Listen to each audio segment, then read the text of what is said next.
Bom dia, Adriano. Obrigada mais uma vez.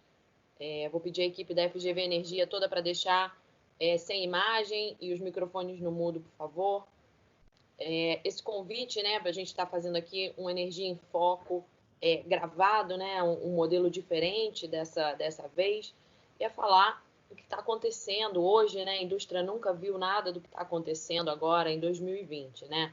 Pandemia, recessão, crise energética, e a gente tem um novo contexto agora, né, nesse cenário, com expectativas de preço, que a gente não sabe se a gente tem um novo patamar de preço agora, de preços deprimidos daqui para frente. Não sabemos como vão ser os investimentos, né? Já se fala em 35% de cortes de investimentos das majors, das empresas. Petrobras, né, já anunciou todos os seus cortes de investimentos, redução de produção, redução de carga de salário e de corte de horas de trabalho, né? Tem uma fluidez e um ritmo novo instalado no mercado, né? E a gente convidou, então, vocês para conversarem, né? Como disse o Carlos, os expoentes nossos aqui do setor energético. A gente está em parceria com a EPBR também, nesse novo mundo ameaçado, né, por mudanças climáticas, política energética. Isso não é mais um assunto só de especialistas, né? Hoje isso faz parte do nosso dia a dia, quando a gente tem o preço da gasolina e do diesel muito influenciado pelo petróleo no mercado internacional e pelo câmbio. Isso afeta o dia a dia do brasileiro, isso está no nosso dia a dia. A EPBR se dedica, né, a tornar acessíveis e permitir que todos participem dessas decisões políticas juntamente com a FGV Energia e trazem, né, a missão é engajar a população nessas discussões. A FGV Energia, mais uma vez, né, tem entre as suas atribuições a disseminação do conhecimento, a redução de assimetrias e trazer a discussão para o como o Carlos colocou. O que a gente tem hoje, né? A gente tem 3 bilhões de pessoas em lockdown no mundo hoje. A gente tem 30 milhões de barris em queda de demanda de petróleo. A gente tem 6 milhões de barris de excedente de oferta por dia hoje. 60% de queda do preço do Brent, apesar de ter dado esse pico agora, né, porque tem uma reunião amanhã, teve um voo de galinha aí, né, como diz o Carlos, na sexta-feira do Trump querendo conversar com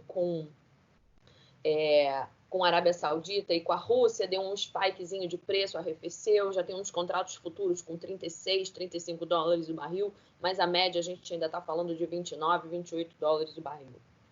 A gente já tem 35% de corte de investimento das majors para esse ano. 46% de redução de tráfego aéreo no Brasil. 60% de redução de consumo de gasolina nos centros urbanos nos últimos dias. E 5 milhões de barris acima do custo de produção nos Estados Unidos, né? Qual vai ser a nossa dinâmica? 10 minutos para o Adriano, 10 minutos para o Davi, e depois a gente faz algumas perguntas. Então, Adriano, a palavra é sua, por favor. Tá bom. Bom dia a todos aí. É sempre um prazer falar em eventos da FGV, né? A gente realmente, como vocês colocaram, a gente tem muito carinho pela FGV e também é um grande prazer, né? Sempre, né? Tá conversando com o Davi, né? Que a gente já tem conversa aí há muitos anos, né? De convívio permanente, né? Mas sempre é interessante a gente aqui trocar umas ideias para tentar ajudar vocês e ajudar a gente também a entender o que está se passando hoje, né? Nesse mundo que ficou de cabeça para baixo, né? Então, eu acho que essa história do petróleo, né, já começa no final do ano passado, quando você começa a ter uma expectativa de queda de demanda, né? Quando começa 2020, essa crise aí ela é turbinada pelo coronavírus. E naquele momento, a Arábia Saudita e a Rússia têm uma desavença no âmbito da OPEP+, né? A OPEP+, é a OPEP mais a Rússia, né? É sempre bom a gente deixar claro aí para todo mundo que a Rússia não é membro da OPEP, né? Ela é convidada, né? E naquela situação, a Arábia Saudita propôs a redução de 1,5 milhão de barris. Lembra que o preço do barril estava a 45 dólares naquela ocasião, já fruto aí da crise econômica mais coronavírus, e a Rússia não topou a redução. Não topou a redução por quê? porque a Rússia olhou aquilo como uma oportunidade de tentar inviabilizar o shale americano, né? E os próprios biocombustíveis, né? Então, é bom a gente também lembrar que em 2005 os Estados Unidos produzia 5 milhões de barris dia, né? Hoje ele produz, sei lá, 13, 14, 15. E essa diferença que transformou os Estados Unidos outra vez no maior produtor de óleo é fruto dessa escalada de produção do shale, né? A Arábia Saudita resolveu, naquela ocasião, dobrar a aposta, né? Dobrar a aposta e aumentar a produção de petróleo, e aí você teve uma queda brutal lá de 30% no preço do óleo, né? E dali para frente você teve uma volatilidade crescente do preço do óleo, e essa volatilidade sempre no sentido de para baixo, né? Então chegou aí a 22 o Brent, a 20 dólares o WTI, e muita gente apostando que poderia chegar a 15, 10 dólares o barril. Nesse meio do caminho, quer dizer, já com os efeitos no shale, né? Já teve falência declarada de empresa grande de shale gas nos Estados Unidos, o presidente Trump entra na história e fala que os sauditas e os russos enlouqueceram essa guerra de preço. Então, essa expressão dele já começou a fazer o barril subir um pouco mais, né? Aí a 30, aí, acho que até 35, né? E, por outro lado, ninguém podia prever, e aí eu acho que foi uma aposta errada dos sauditas e dos russos, que uma queda tão drástica no preço do barril do petróleo provocasse também uma queda igual ou maior no consumo, né? Porque aí você deu um nó na teoria econômica, né? Porque a teoria econômica fala o quê? Se você tem uma super oferta de um produto, o preço cai, mas o consumo sobe. E o que está acontecendo agora é diferente, né? É diferente porque a crise do coronavírus é diferente, porque a única coisa que a gente tem certeza para combater o vírus é a quarentena. E a quarentena isolou as pessoas, ninguém bota gasolina no carro, o avião está no chão, fábricas paradas, né? Então, o Brasil aí caindo 50% o consumo de gasolina, diesel 30%, QAV quase 90%, né? Isso não era esperado. Então, essa queda de demanda junto com queda de preço, acho que fez com que a estratégia da Rússia e da Arábia Saudita, no sentido de inviabilizar o shale, comece a ir por terra, né? Então, eu acho que a reunião de amanhã, provavelmente, eu imagino que haja talvez um corte de produção, mas no fundo esse corte de produção já foi dado pelo mercado, né? Como você falou aí, a queda é brutal, as refinarias estão cada vez processando menos carga, né? Porque estão estocando muito derivado, o Brasil inclusive, né? Petrobras mais, né? A Petrobras até reduziu a produção de óleo em 200 mil barris. Os estoques também estão lotados, né? Os superpetroleiros estão tudo parado, cheio de petróleo armazenado para tentar comprar petróleo barato, para quando a economia voltar a subir, ter um ganho, né? Então, o interessante é que o petróleo, eu sempre falo que ele tem dois vetores que influenciam muito o preço, né? É a oferta e demanda, como qualquer commodity do mundo, e a questão geopolítica. Se você tivesse hoje só olhando oferta e demanda, na minha opinião, a tendência seria você quase ter produção zero, né? Porque consumo cai, estoque chega no limite, você vai reduzindo a produção até chegar a zero. Então, a reunião de amanhã, eu acho que vai ser uma tentativa dos países colocarem que eles têm uma certa ainda ingerência sobre o supply da indústria de óleo, né? Então, eles vão anunciar um corte, que na realidade o corte já foi feito pelo mercado, mas é uma tentativa de subir o preço, porque eu volto a repetir, acho que a Arábia Saudita e a Rússia erraram um pouco na estratégia, erraram porque ninguém podia supor que o consumo cairia até mais do que o próprio preço. Então, agora eles estão numa situação tão desconfortável, talvez como shale, né? O Trump ameaça que, se não tiver um acordo, ele pode colocar tarifas, né, no petróleo importado da Rússia e da própria Arábia Saudita, né? Ele também pode aumentar os estoques americanos de óleo através do shale, né? Políticas intervencionistas de proteção de mercado, mas ele é capaz de fazer isso. Amanhã, na reunião, o Trump não pode chegar, como a Arábia Saudita e a Rússia, falar que vai cortar a produção, porque as empresas de shale são privadas, né? E até porque também já cortaram a produção na prática, né? Então, é uma reunião muito interessante, porque, dependendo do resultado, eu não sei o que o Davi pensa, eu boto duas provocações aqui. O primeiro é o seguinte: o resultado de amanhã pode, mais uma vez, consolidar o fim do cartel da OPEP. Tá? E outra coisa também que eu vejo aí é que essa situação toda que a gente está passando com o coronavírus, né? Eu acho que é uma grande crise da saúde pública mundial, né? Você hoje tem que voltar a crescer a economia, olhando a infraestrutura, mas capitaneada por saneamento, né? A gente tem que dar higiene para as pessoas, né? Pessoas hoje querem lavar a mão, não tem água, querem um banheiro, não tem banheiro, né? Então, essa coisa e aí, nesse sentido, eu também acho, mudando um pouquinho o disco do petróleo, que as próprias energias alternativas, elas não vão parar, elas vão continuar tendo investimento, porque eu acho que nesse mundo novo do pós-coronavírus, tudo que significa melhora da qualidade de vida vai ter investimento e vai ter gente querendo colocar dinheiro. Por último, aqui para terminar e passar a palavra para o Davi, a nível de Brasil, eu acho que no curto prazo o Brasil também perde, né? Porque, como você falou, a Petrobras já cortou investimento aí de 30% para 2020, está reduzindo produção de óleo.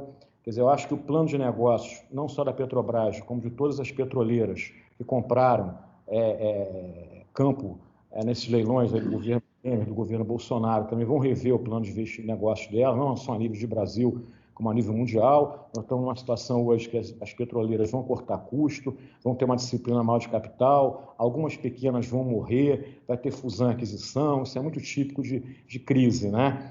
E o Brasil também vai ter, então isso vai prejudicar a geração de emprego no curto prazo, vai prejudicar, a Petrobras já está falando em redução de salário, redução de jornada de trabalho, e temos ainda a questão do royalty, né?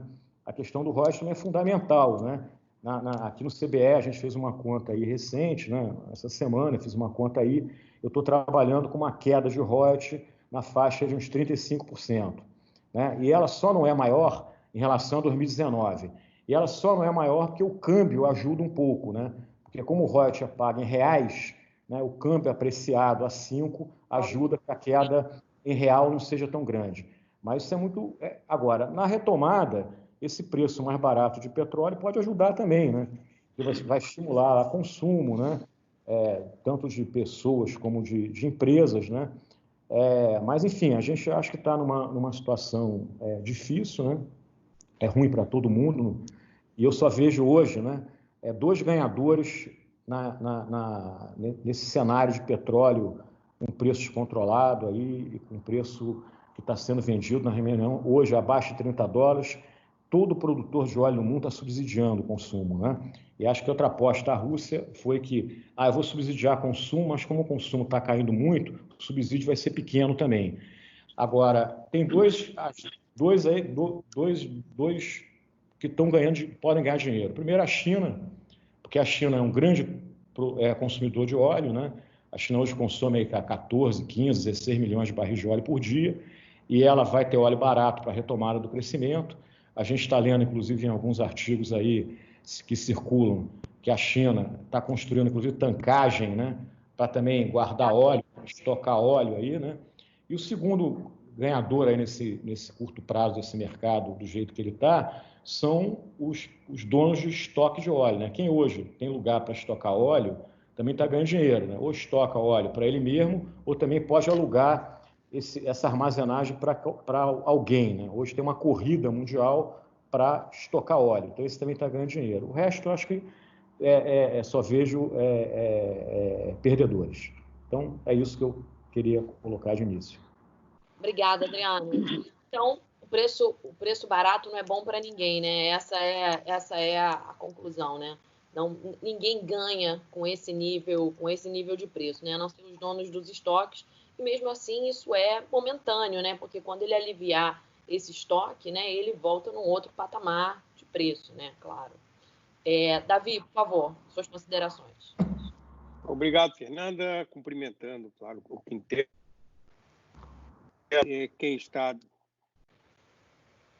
atrás também da tela, que a gente não consegue ver. Prazer, claro, falar com o Adriano, aqui nos eventos da Fundação, né? A gente somos habituês, né, Adriano? A gente podia pedir até um crachá, Tem direito, já tem direito.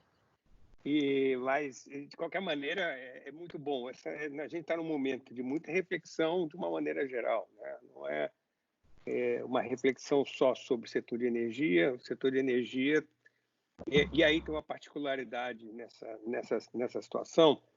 Se a gente pegar duas crises, ou pegar, vamos chamar, os choques do petróleo, ou mesmo depois, falar rapidamente de eletricidade um pouquinho, que nós temos coisas conectadas. O Adriano já fez uma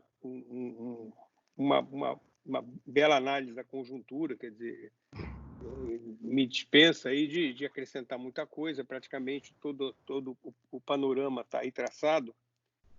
Mas o que eu queria lembrar é que, vamos pegar, por exemplo, os dois choques de petróleo, pegar o choque de petróleo de 73, ou seja, você focava as crises no segmento específico. No caso do petróleo, você teve o primeiro choque de 73, e isso afetava a economia naquele momento muito, né? No início dos anos 70, você teve não só um aumento significativo de preço, o petróleo ficou quase por entre 4 e 5 vezes o valor, mas você teve também o embargo dos produtores de petróleo, ou seja, a economia mundial foi muito afetada, especificamente pelo setor de petróleo. Pegando um paralelo, talvez, uma analogia mais do que um paralelo, a gente pegar o racionamento de 2001 aqui no Brasil de eletricidade, a gente teve uma situação parecida, ou seja, nós tivemos um segmento que teve uma crise, a crise, no caso, foi uma crise de oferta, também como foi a crise de petróleo no início dos anos 70, e essa crise de oferta abalou a economia, no caso especificamente a economia brasileira. Então, havia a direção da mão da crise para dentro da economia ficou muito bem caracterizada e você focava dentro do setor as soluções que você tinha que buscar. Hoje a situação é completamente diferente e ela é totalmente inédita em relação ao que nós tivemos. O que a gente pode imaginar, como talvez tenha acontecido uma guerra, as crises de suprimento por conta da guerra, mas mais vinculadas à dificuldade de logística, segurança, em termos de aprovisionamento, enfim. O que nós temos hoje é uma situação onde nós estamos em curso, nós estamos no meio dessa confusão. Nós temos junto, a coincidência foi uma coincidência infeliz, no caso, tanto para a Rússia quanto para a Arábia Saudita, ou para quem quer que seja, uma guerra de preços associada a um corte de demanda que não teve nada a ver, como o Adriano falou, necessariamente com a queda dos preços. Pelo contrário, a gente poderia esperar que, efetivamente, como o Adriano mencionou, um aumento do consumo. Quer dizer, eles foram atingidos no coração em termos de qualquer guerra, ou seja, a crise deixou de ser uma crise do petróleo, como no primeiro momento começou a acontecer. Eu diria um anti-choque do petróleo, a gente pode chamar assim, um anti-choque do petróleo, um choque negativo, vamos chamar assim, e veio um choque de demanda que qualquer preço, em qualquer circunstância, o barril poderia estar, mesmo sem Rússia e Arábia Saudita, seguramente nós teríamos uma situação muito parecida com o que a gente tem hoje. Ou seja, a maior parte da queda da demanda não foi ela foi decorrente da crise da epidemia, da pandemia que a gente está vivendo, e deixou de lado praticamente hoje o que está acontecendo com Rússia e Arábia Saudita e agora Estados Unidos. Quer dizer, na minha opinião, o que vai acontecer na reunião de amanhã, eu não diria que é irrelevante, óbvio que não é irrelevante, nós estamos falando do maior produtor mundial, dos dois maiores produtores mundiais e do maior exportador mundial. É óbvio que não é irrelevante, mas eu quero dizer que as consequências de uma reunião de amanhã podem ter impacto em nos mercados, tanto especulativos, principalmente especulativos, porque, como foi colocado aqui também, nós temos tanto óleo estocado, tanto uma situação de médio prazo, curto e médio prazo, onde essa demanda seguramente não vai recuperar. Não há possibilidade, se a gente estancasse todo esse problema que a gente está vivendo hoje, haveria uma rampa relativamente, uma inclinação pequena para a gente recuperar essa demanda, Então, a reunião de amanhã vai ter muito mais a ver com um mercado mais especulativo do que um mercado real em termos de impactar num aumento de demanda. Não vai. O preço, se cair, ele pode cair a $3, não vai subir a demanda. Não vai. E não vão subir as estocagens. Não vão porque já existe hoje uma capacidade de estocagem além do que é a média do que a gente tem, além do que a capacidade física a gente tem. Então, eu diria que vai ter uma mudança, talvez, estrutural nessa questão de preços. O Adriano falou na questão da OPEP. A OPEP já há muito tempo deixou de ser um cartel com a força que tinha, né? Como eu falei, eu mencionei o primeiro choque do petróleo. A OPEP, naquela época, tinha 2/3 do mercado mundial de exportação. Hoje, essa porcentagem se inverteu.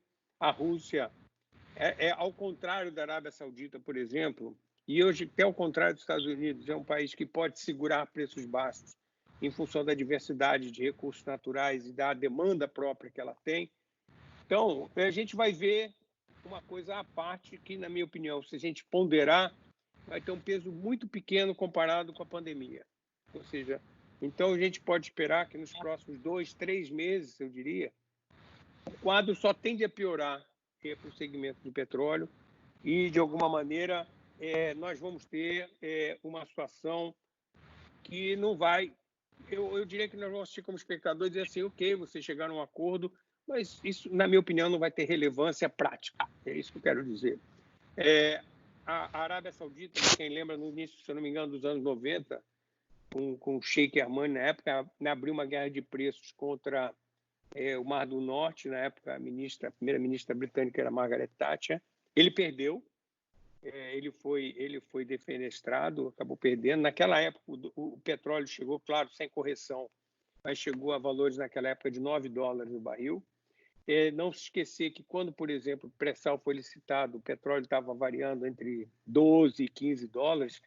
Claro, temos que colocar a correção da inflacionária do dólar. Agora, eu acho que tem mais a ver agora, a guerra essa questão do petróleo tem a ver para os Estados Unidos com a questão dos seus produtores de shale. E é curioso que na questão também, voltando, a história é boa porque ela nos dá alguns exemplos interessantes, voltando para a crise do petróleo de 73. Em 72, houve uma reunião dos países, na época, países árabes exportadores de petróleo, onde um representante americano induzia, o petróleo estava a $2, alguma coisa, o barril, induzia ou sugeria que o petróleo estava muito barato, que fosse a 5, porque com 5 ele ia viabilizar o petróleo do Texas naquele momento. Então, a intenção do Trump não é para a economia americana, não é petróleo barato, se a economia estivesse rodando, seria espetacular. Ele está interessado, como o Adriano falou, ele está interessado em viabilizar os produtores de shale, os que sobrarem. No caso da Arábia Saudita e da Rússia, na minha opinião, usando uma expressão um pouco mais grotesca, mas também eles ficaram com a brocha na mão. Eles começaram uma guerra, de repente, quando viram, foram atropelados por uma situação que tornou absolutamente inútil e desnecessária essa guerra, porque o que acontece no mundo levou a essa situação que a gente está vivendo. Eu não sei, do meu tempo, eu não marquei meu tempo, mas... Eu estou marcando, mas pode ir, mais 2 minutos. Então, tá bom. Então, só duas coisas que eu acho interessantes. E aí, falando um pouco, só voltando aqui para o Brasil, como falar, claro que tem os contratos da Petrobras que estão sendo revistos, você vai ter todo um processo aí de desestruturação do setor parapetroleiro, principalmente, tanto pela redução dos investimentos das empresas, mas o que a Petrobras, como grande contratante no setor, já está trazendo, já sinalizou, aliás, já formalizou, inclusive, em documentos. Agora, isso vai acontecer também no setor elétrico. O setor elétrico é um setor que, na ponta, a inadimplência vai crescer muito, evidentemente. A determinação da ANEEL de não corte por 3 meses vai fazer com que, não de má fé, as pessoas parem de pagar suas contas, porque na situação atual ela vai dizer, se eu posso ficar com esse dinheiro em casa, mesmo que eu tenha que pagar depois, eu vou ficar com esse dinheiro em casa porque ela não vai ter corte. Então, é uma defesa natural. Eu insisto que não considero isso um aproveitamento no mau sentido, é um aproveitamento real, como as empresas fazem no diferimento de impostos e nos diferimentos Hoje, tudo que você possa diferir, você vai fazer. Só que quem vai pagar essa conta não está clara e o setor está passando um momento muito difícil. A estimativa é de uma queda de demanda de 20%, mais ou menos, nesse período agora, uma queda média de uns 4%, e quer dizer, uma perda estimada de 20 bilhões de reais. Quem é que vai pagar? Porque dentro da cadeia de produção, claro que a porta de entrada da distribuidora, mas uma distribuidora, por exemplo, hoje fica, do que ela arrecada, ela fica com 18%. Então, você é uma arrecadadora de outras fontes de recursos. Então, é uma questão pendente, muito complicada. A última coisa que eu quero falar é que, curiosamente, nós temos que reavaliar, por exemplo, os acordos de Paris em relação ao meio ambiente. Seguramente, nesse momento, todas as metas foram atingidas. Seguramente, pela dureza do momento, todas as metas devem ter sido atingidas e muito ultrapassadas, né? A gente vê pelos mapas de poluição na China, enfim, de uma maneira geral, a matriz de transporte no mundo vai mudar, com certeza vai mudar. Quer dizer, a gente tem coisas aí que estão acontecendo, ou seja, aí tem que se entender, e foi mencionado, o Adriano também falou sobre isso, a questão da mudança estrutural dos modos de produção e principalmente de consumo de energia que vão acontecer dentro dessa nova lógica. Eu diria que a globalização vai sofrer bastante no primeiro momento. A questão da internalização da produção, por exemplo, de insumos médicos, sejam medicamentos, sejam máscaras, sejam equipamentos de proteção. A interdependência mundial vai mudar. E como é que isso vai impactar, por exemplo, no transporte aéreo? O fato da gente estar aqui conversando em vídeo está criando uma cultura de milhares de pessoas que estão se relacionando dessa maneira. Está criando uma cultura, por exemplo, das pessoas se acostumarem a se comunicar de uma maneira diferente. Quer dizer, a gente vai ter muita mudança por aí e, claramente, o setor elétrico não vai escapar disso aí. Tá ótimo, Davi, obrigada. Queria comentar que você falou da reunião de amanhã, né, da OPEP com a Rússia, né? A expectativa aí é a Arábia Saudita e a Rússia conversando, né? O mundo todo está muito atento a isso. Tem uma expectativa de que esse aumento de preço ele resolva 40% do problema. O que não resolve é exatamente o que você colocou. Nem que você leve esse preço para cima agora, ele não resolve o problema. Mas ele dá um alívio, né? Ele cria um efeito psicológico no mercado que seria interessante no primeiro momento, né? Então vamos passar para as perguntas, né? Já tem algumas aqui no meu telefone e eu tenho outras aqui. Vou fazer a primeira pergunta para o Adriano. Adriano, como fica, então, a gente já viu algumas, a gente já falou de quebra de empresas de shale, aquela Whitening Petroleum também já anunciou, né, que quebrou. Como ficam as pequenas e médias empresas aqui no Brasil, por exemplo? Da onde sairia fôlego para segurar essa situação? Eu queria colocar, que eu concordo com o Davi, que a reunião de amanhã da OPEP, né, vai ser uma reunião meia faz de conta, né? Porque qualquer corte que eles anunciem, o mercado já cortou, né? Então, o impacto vai ser muito mais no mercado futuro do óleo do que no mercado presente, né?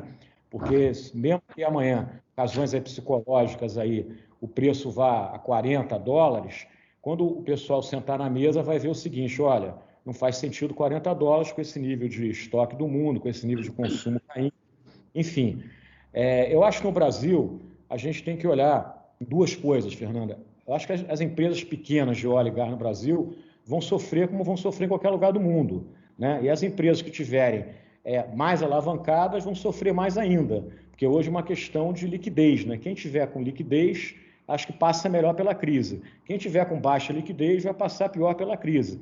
E esses movimentos são normais, quer dizer, há uma espécie de darwinismo quando vem essas crises, né? Onde as pequenas que não estão preparadas desaparecem ou então são engolidas pelas maiores, né? Então a gente vai ver o que vai acontecer nesse mercado brasileiro. Agora, programas, por exemplo, como o REACT, o governo lançou recentemente, não vai ser agora, isso tudo vai ter que ser adiado. Agora, me preocupa. Bio, Combustível Brasil. tudo isso vai ter que ser repensado, né? Agora, o que me preocupa muito nessa confusão toda que a gente está vivendo é a questão do biocombustível, né? Eu acho que o Brasil ele não pode abrir mão de ser protagonista, continuar sendo protagonista como produtor de biocombustível. E eu não estou vendo o governo, né, tomar nenhuma atitude, né, para defender, né, para preservar aí as usinas de etanol, né? As usinas de etanol, elas, do jeito que a coisa está acontecendo, você vai ter uma quebradeira geral. Você já está começando a estocar também etanol nas usinas. Quem tem capacidade de estocagem vai passar melhor, mas até não sei até quando, né? Você tem um limite. Você tem também as usinas que podem desligar, virar a chave, produzir mais açúcar. Também esse cara sobrevive mais. Mas, de qualquer maneira, eu acho que o governo já deveria ter lançado alguma política, como, por exemplo, a volta da CID, para proteger esse mercado de etanol, né? Acho que agora, todo mundo parece estar concordando que a cartilha liberal vai ter que ser deixada um pouquinho aí na gaveta, né? Eu que me considero aí um liberal, a gente agora tem que ter política pública e política de governo para, primeiro, salvar a vida, né? Que é número 1, mas também salvar setores da economia, né? Da mesma maneira que o Trump está anunciando que ele pode colocar uma tarifa lá para impedir a importação de petróleo da Rússia e da Arábia Saudita, a gente também tem que pensar que no nosso mercado interno. E essa questão aí do etanol, não sei como o Davi vê isso, mas eu acho que o governo está demorando a tomar uma atitude rápida para preservar essas empresas, porque o fôlego vai diminuindo. E volto a dizer, a gente sabe que lá no Manual de Economia, empresa ela quebra no caixa, ela não quebra na dívida. Então, na medida que você vai derrubar o caixa da empresa, ela vai botar a língua de fora e vai quebrar. Então, essa, na minha opinião, que é uma grande falha aí que está acontecendo no mercado, a volta da CID. E voltar à CID não é trivial, quer dizer, a CID hoje da gasolina é 10 centavos, mas se você quiser aumentar a CID para 20 centavos ou para 30 centavos, a CID tem noventena. Então, você só pode daqui a 90 dias. Então, você teria que ter uma PEC hoje aprovada no Congresso Nacional para derrubar a noventena da CID. Porque também não adianta trocar CID por PIS/COFINS, porque o PIS/COFINS também tem noventena. Entendeu? Então, eu acho que isso aí é uma questão urgente e que eu estou vendo o governo, pelo menos aparentemente, muito pouco preocupado com isso. Davi, você quer comentar? Não, eu concordo. Eu acho que, e aí não é defendendo o governo, nada que eu... É que eu imagino que deve ter um barata-voo absurdo lá dentro. Agora, efetivamente, vai ficar muita gente pelo caminho se nada for feito. Eu acho que vai ficar de qualquer maneira, infelizmente. Eu acho que talvez as usinas mais ineficientes ou com menos capacidade de estocagem da crise, né? Como vão ficar empresas em qualquer setor. Vai ter loja fechando, que não vai abrir mais. Essa é a punição da crise e da crise como a gente está vivendo agora. Efetivamente, a questão do etanol, especificamente, ela é muito importante pelo valor estratégico que tem para o país, mais do que qualquer coisa. Eu acho que, pelos empregos, né? Pelos empregos e pelo valor estratégico como fonte de energia. Pode ser, tem muita gente que critica, enfim, mas eu acho que o mundo dentro dessa lógica que eu estava comentando antes, esse mundo globalizado não será o mesmo também. Eu acho que as autarquias dos países vão funcionar cada vez mais. Eu acho que, nesse caso, apesar do Brasil não ser mais um país, vamos chamar assim, independente de petróleo, mas muita coisa vai acontecer e na incerteza a gente investe no que a gente tem. E com certeza, e aí, saindo da incerteza e para a certeza, essa questão de uma possível destruição ou um abalo forte no setor de etanol não é uma boa saída pós-crise, seguramente não, porque você não repõe. No caso específico do shale gas, o shale gas é uma coisa curiosa, que, tecnicamente falando, o shale gas ele se restaura muito rapidamente. Né? É muito rápido, em menos de 6 meses você está operando quase igual como você estava antes. Uma usina de álcool, não, você depende de safras, de grandes equipamentos, etc. Então, tem que levar em conta essa especificidade também. Uma coisa que o Adriano colocou, eu acho que está na hora do governo gastar, né? Está na hora de você aumentar o gasto público aí nesse sentido, né? Não tem como, por mais liberais, né, que o governo seja, por mais que essas colocações sejam feitas, não tem como ter esse tipo de gasto governamental nesse sentido, principalmente nas empresas de etanol, como vocês colocaram. Senão vai quebrar, certamente.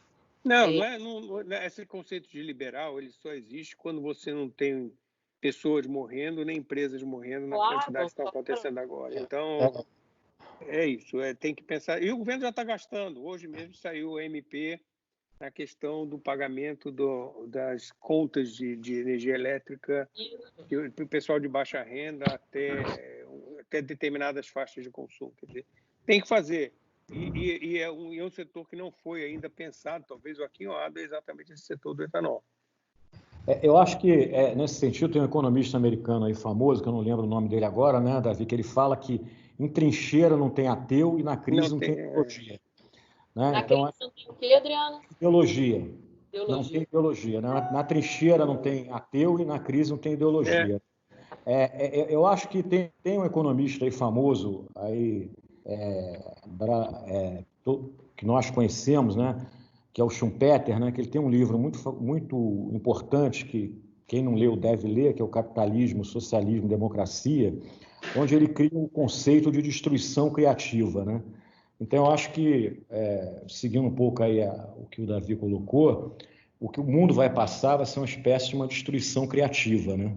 Então, você vai realmente ter setores aí que vão desaparecer ou vão ficar com peso muito menor na economia e vão ter setores que vão crescer muito, né? Eu estava vendo essa semana, por exemplo, se você pegar o valor de todas as empresas aéreas americanas, a plataforma Zoom, com todo o problema que ela está tendo aí, ela vale hoje 50% a mais do que todo o valor das empresas aéreas americanas. Então, isso é destruição criativa, né? A gente não, como o Davi falou, a gente não vai ter, por exemplo, acho que a China não vai ser mais a fábrica do mundo, né? A gente está vendo que não dá para ter um país que produz 90% aí de tudo que o resto do mundo precisa. A gente está vivendo agora, o Brasil quer importar máscara, quer importar aparelhos respiradores e a China não consegue trazer. E o valor que a China está cobrando é 3 vezes maior do que cobrava antes. Então, eu acho que a gente vai ter que, no Brasil, aí, uma palavra também que muita gente usa, o tal do construir um plano Marshall aí, né? Acho que o setor de energia vai ter um papel importante. Acho que a infraestrutura vai ter que ser o plano Marshall brasileiro e com o dinheiro do governo. O governo parece que vai ter que entender que esse dinheiro que ele está colocando agora, ele não vai parar de colocar daqui a 3 meses, até o final do ano. Ele vai ter que continuar colocando para essa economia voltar a decolar e ter esses investimentos em infraestrutura liderados, como eu já falei anteriormente, pela questão do saneamento, né? A gente não pode, aqui no Rio de Janeiro, por exemplo, sair na rua, olha para a comunidade da Rocinha do Vidigal e aquelas pessoas não terem higiene, não ter água, não ter esgoto, não ter onde fazer as coisas. Isso no mundo inteiro está acontecendo isso. Você vai numa Cracolândia lá em São Paulo, é uma coisa absurda. Então, acho que realmente a gente vai ter um mundo aí diferente e eu torço que seja um mundo com mais bom senso, né? Com mais serenidade e mais solidariedade, né? Senão vai ter o caos, né? E o nosso setor aqui de energia também. Eu acho que o setor de energia, no pós-coronavírus, você não vai ter mais uma energia talvez dominante no mundo inteiro, como foi o petróleo no século XX, como foi o carvão mineral na Revolução Industrial, né? Eu acho que você vai começar a ter matrizes cada vez mais diversificadas, matrizes onde cada região, cada país vai ter que usar sua vantagem comparativa e energias cada vez mais limpas, né? Porque a gente está percebendo que se bobear, a gente não cuidar da crise sanitária, a gente daqui a pouco pode ter o Covid-20, né? Em vez do 19 vai vir o 20. E também a gente, se não cuidar com urgência também nessa questão ambiental aí, a gente pode também ter um impacto aí no clima terrível, né? Então a gente acha que os investimentos daqui para frente em infraestrutura, eles têm cada vez ser mais presentes, não só no Brasil, acho que o próprio Estados Unidos hoje precisa de mais disso, mas dentro dessa lógica de mais eficiência e uma logística que traga mais qualidade de vida para a população, né? E essa diversificação de energéticos, né, ela espraia um pouco mais o poder pelo mundo, né? Você tem uma diversificação de atores e você tem uma desconcentração de poder, né? Você não tem uma concentração de energético, por exemplo, como a gente tem o Oriente Médio ali, e você pode ter uma equanimidade maior ali de forças, né? Vamos dizer assim. Davi, queria que você comentasse sobre desinvestimentos da Petrobras nesse novo cenário, especialmente sobre a venda de refinarias, sobre combustíveis. Como é que fica isso agora, na sua opinião? Olha, bom, só complementando em uma frase o que o Adriano estava falando antes, no fundo o que a gente está tendo é uma aceleração da transição energética. O mundo, a palavra, não é nem uma frase, as duas palavras que caracterizavam o setor de energia no Brasil e no mundo, de uma maneira geral, era a transição energética. A gente só discutia, a gente fez seminário aqui na própria fundação sobre transição energética, só que agora essa ganhou a segunda derivada da transição, está super positiva, quer dizer, então essa transição aí do que na hora de voltar é aquela história, vem o tsunami, quando a água volta, o que ficou de pé, o que ficou destruído, o que a gente vai saber como é que vai ser isso. E aí, bom, o gancho é bom também porque, para a tua pergunta, a Petrobras foi atingida no meio, estava indo correndo de vento em popa na questão do desinvestimento, o mercado desabou, os ativos perderam um valor enorme, a capacidade de investimento do mundo, o mundo vai sair mais pobre dessa situação toda, né? O mundo já está mais pobre e vai, pelo menos no primeiro momento, vai sair mais pobre. Então, eu diria que se somar todas as variáveis que levam alguém a fazer um investimento, ou mesmo alguém a tomar uma decisão de desinvestir, todas as variáveis são contrárias. É uma pena porque o processo estava caminhando bem, é um processo muito, não só para a Petrobras, mas principalmente para o mercado brasileiro, especialmente a questão do midstream, na questão de refino, o de duto já vinha caminhando, mas na questão de refino é fundamental para você ter um processo de abertura efetiva de mercado, de competição de preços de combustíveis, de transparência dos preços de combustíveis, de novos investimentos, enfim. E fora a Petrobras, que ia concentrar atividades onde ela ganha mais dinheiro. Isso tudo agora é mais uma vítima que vai ficar pelo caminho, pelo menos por um tempo. Eu não vejo, primeiro, a Petrobras, nesse momento, colocando no mercado seus ativos. Por agora, esse ano, por exemplo, todos os IPOs que estavam previstos esse ano, aparentemente, todos eles foram cancelados. Então, quem não faz IPO também não vende ativos de uma maneira geral, né? Eles vendem ações, vendem refinaria, no final dá no mesmo em termos de resultado. E quando é que isso volta? É difícil dizer.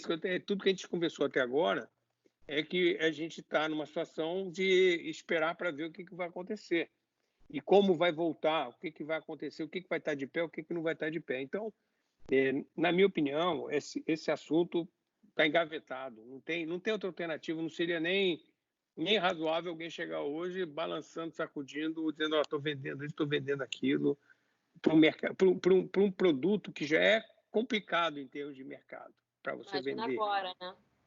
Já é um produto, a refinaria já é um produto complicado. E você agora, onde você depende de demanda na veia. A refinaria você não estoca, né? Na refinaria você é um elemento de passagem. Se não passa, você morre, você para.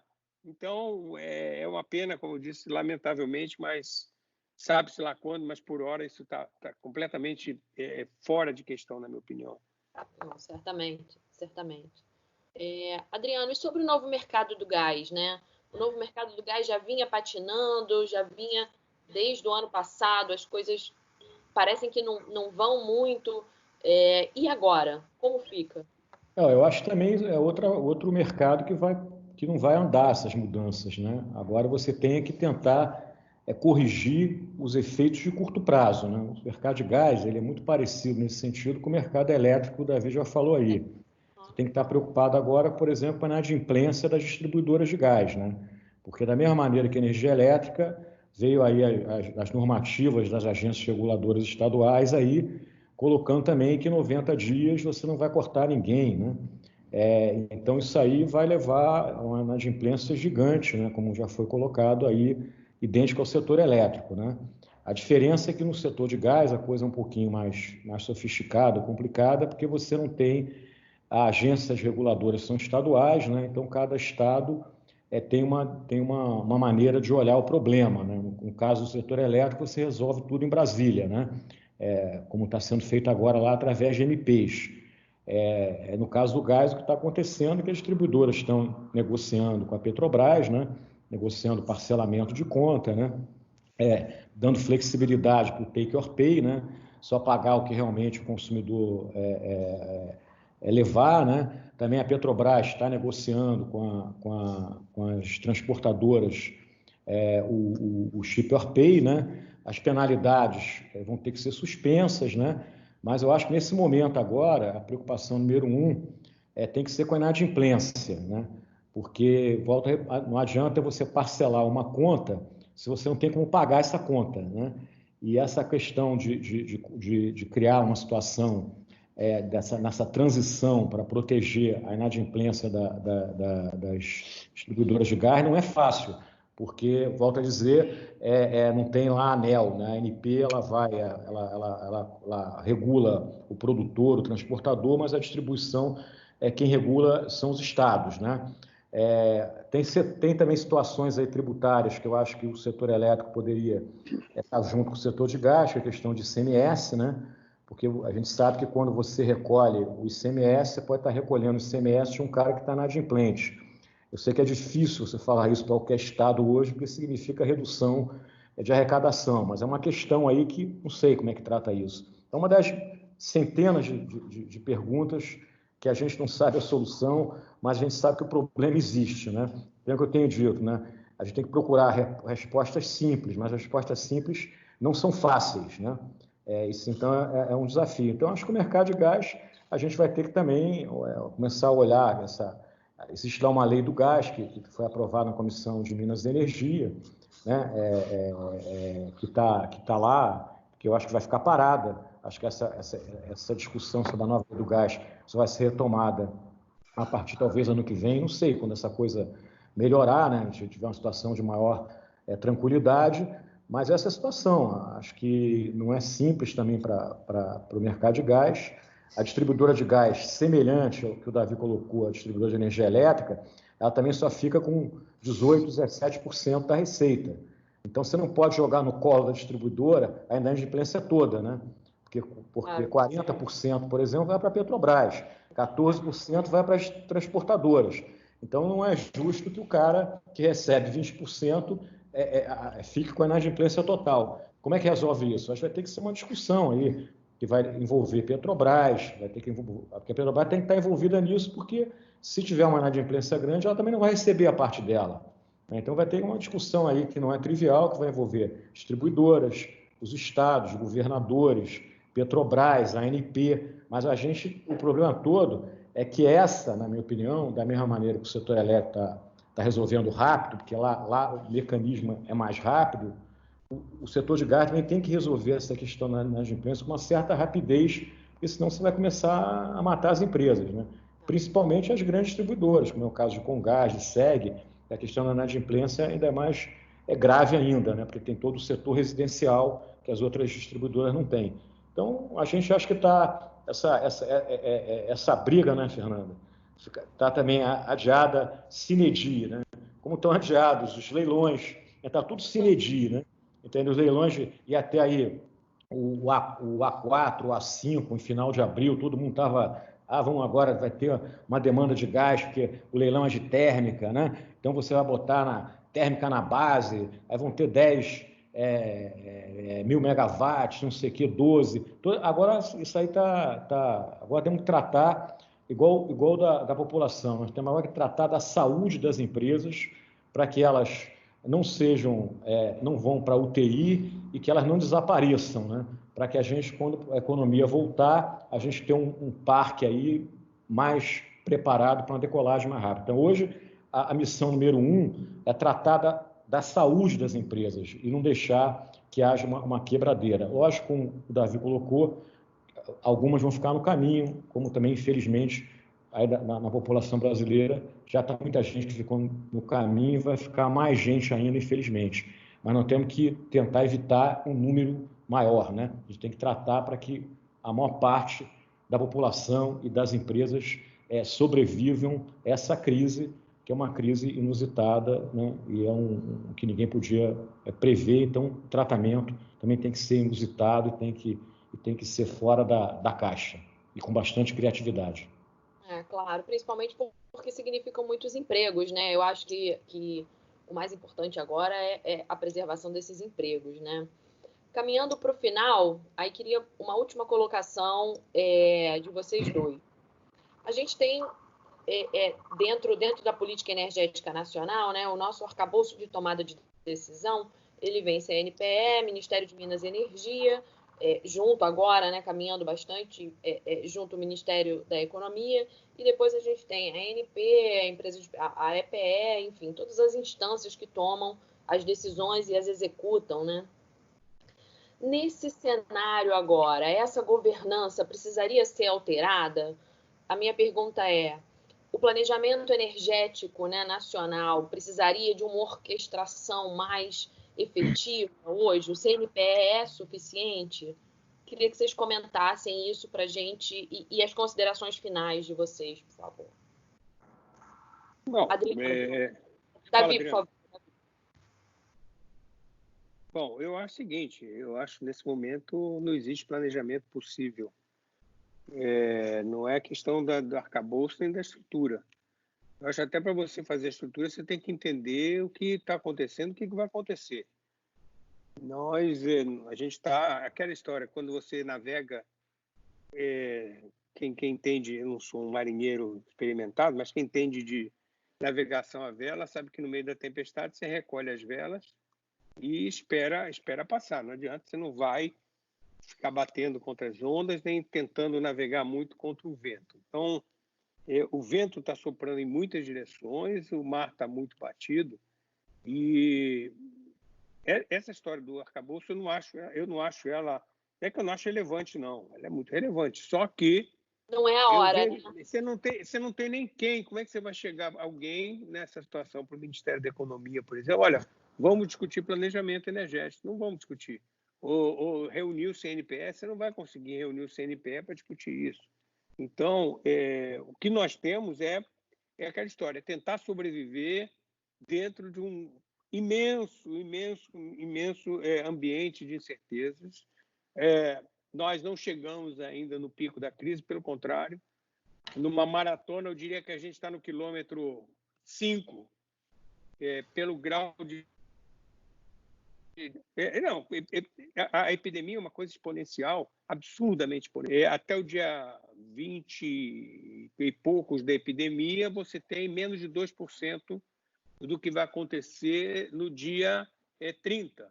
Ou seja, você vai ter entre o dia 24 e 25, isso aqui são cálculos relativamente simples de entender, no dia 20 e poucos da epidemia, você vai ter 2%, no dia 30 você vai ter uns 100% praticamente. Você vai ter 10 dias, mais ou menos, de terror. Quer dizer, e nesse meio tempo, é uma questão, efetivamente, de sobreviver.